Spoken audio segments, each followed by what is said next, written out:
आज आपण बनवतोय कोणतीही तयारी न करता झटपट होणारे डोसे. ना डाळ भिजवायची आहे, ना तांदूळ आपल्याला भिजवायचे आहेत, तरीसुद्धा अगदी कमी वेळेत हे डोसे बनवून तयार होतात. त्यासोबतच मस्त अशी खोबऱ्याची चटणी बनवली जी डोश्यासोबत खाल्ली जाते.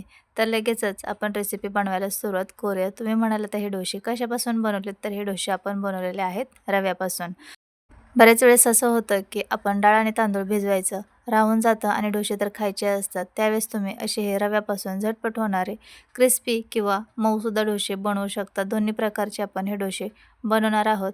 त्यासोबतच चटणीसुद्धा बनवतोय. तर चला लगेच रेसिपी बनवायला सुरुवात करूया आणि व्हिडिओ शेवटपर्यंत पहा. तुम्हाला माझ्या रेसिपी पाहायला आवडत असतील तर चॅनलला सबस्क्राईब, लाईक, कमेंट, शेअर करा.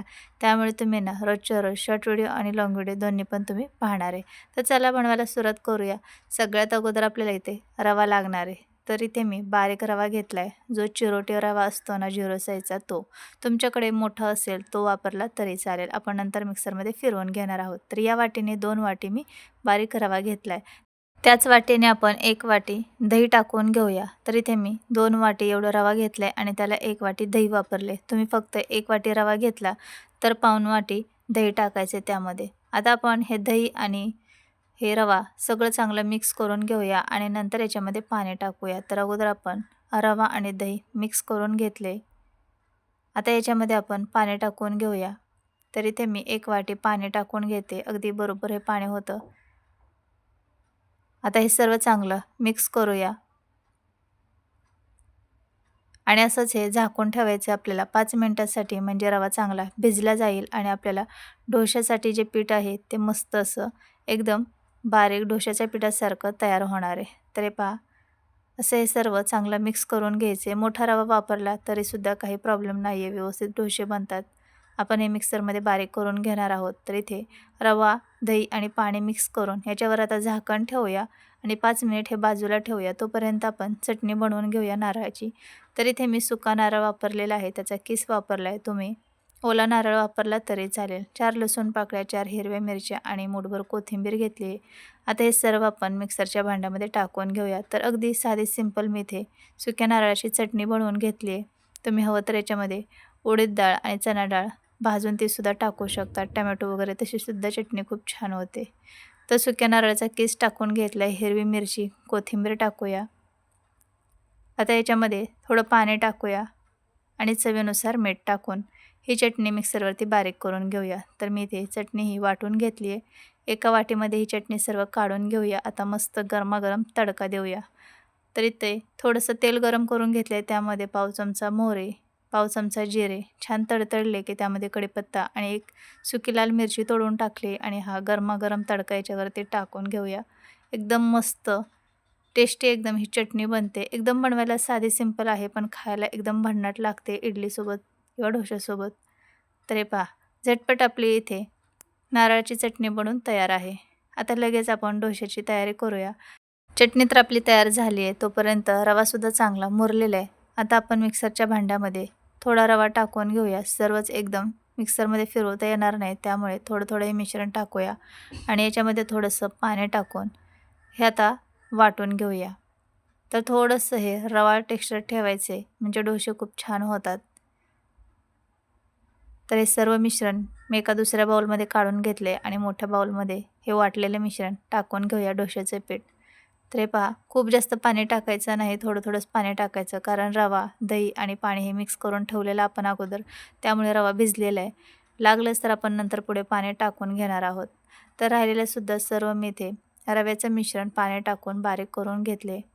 आणि अगदी हे डोश्याच्या पिठासारखंच व्यवस्थित पीठ बनलं जातं. असं नाही की रव्याचं आहे तर हे डोसे कसे होतील किंवा मिश्रण कसं बनेल. तर मस्त असं हे मिश्रण तयार झालेलं आहे. तर पाहू शकतात मी ते मिक्सरच्या भांड्यात थोडंसं पाणी टाकून परत वरून हे पाणी टाकून मिक्स केले.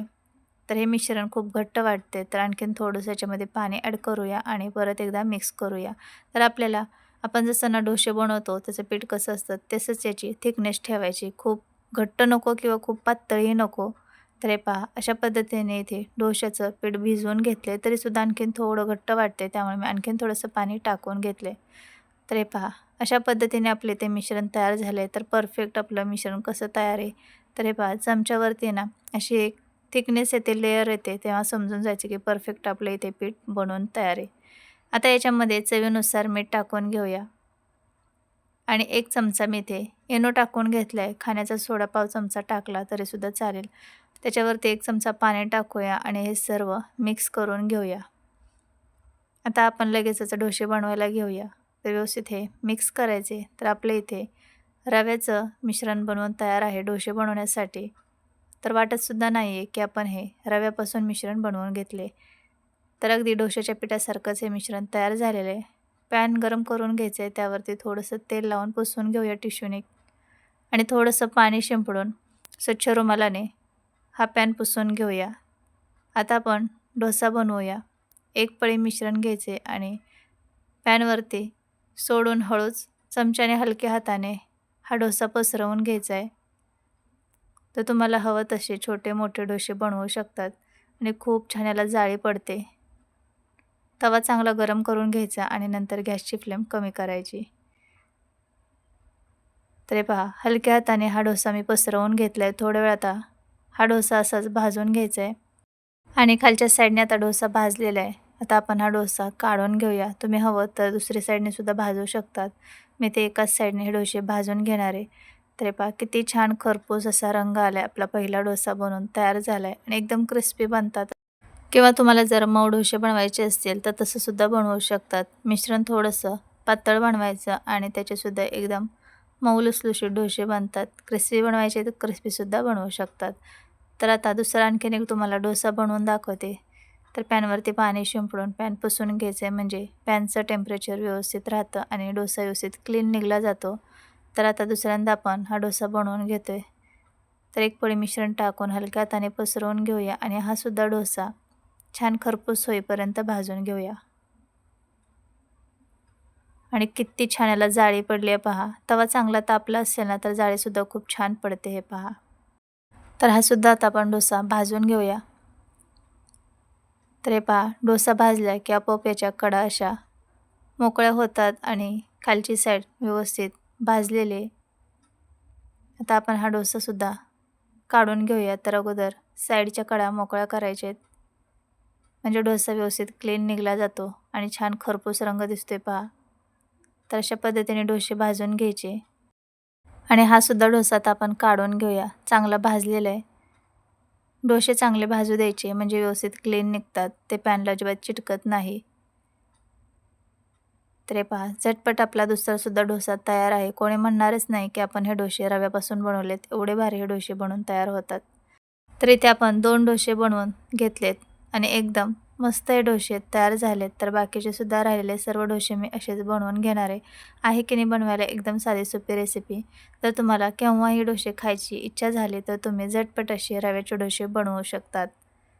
आणि आता तुम्ही म्हणाल मऊ कसे बनवायचे किंवा क्रिस्पी कसे बनवायचे. तर मऊ डोसे बनवायचे असतील ना तर लगेच डोसा काढून घ्यायचा थोडासा भाजला की म्हणजे तो काढल्यानंतर मऊ होतो आणि क्रिस्पी भाजायचा असेल तर छान कमी गॅसवरती क्रिस्पी कुरकुरीत होईपर्यंत खूप वेळ भाजून घ्यायचा म्हणजे गॅसची फ्लेम कमी ठेवायची म्हणजे तो चांगला क्रिस्पी होईपर्यंत भाजला जातो आणि खरपूस रंग आल्यावरच काढून घ्यायचा.